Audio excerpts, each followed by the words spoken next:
Hello, I'm Neil Wang, a student at Pullman High School, and this is my app Atomic, a productivity app that helps build habits. I came across the idea for this app when I was struggling to focus on studying for the SAT. I usually use a to-do list app to keep track of my studying, but it's hard to find motivation. I wanted to create an app that could be used by students like me in hopes of beating procrastination. And that's how Atomic was born. Unlike a traditional to-do app, Atomic replaces the idea of tasks with atoms, which are sort of similar to tasks, but they have an associated time duration.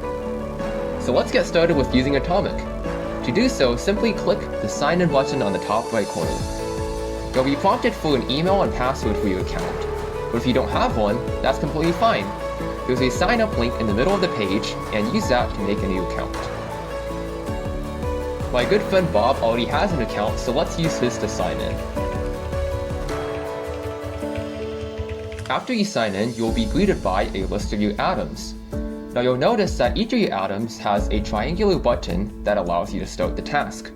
Clicking the button will start a countdown timer with how much time you have left on the task. If you ever need to pause the timer, simply click the button again and this will pause the timer.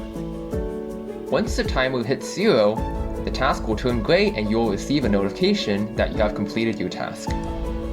To create a new atom, simply click New Atom and give the atom a title and a specified number of minutes. This atom will show up alongside the rest of your atoms. The table view in Atomic is a great way of looking at your previous progress. You can cycle throughout the year and see how many tasks you completed on each day.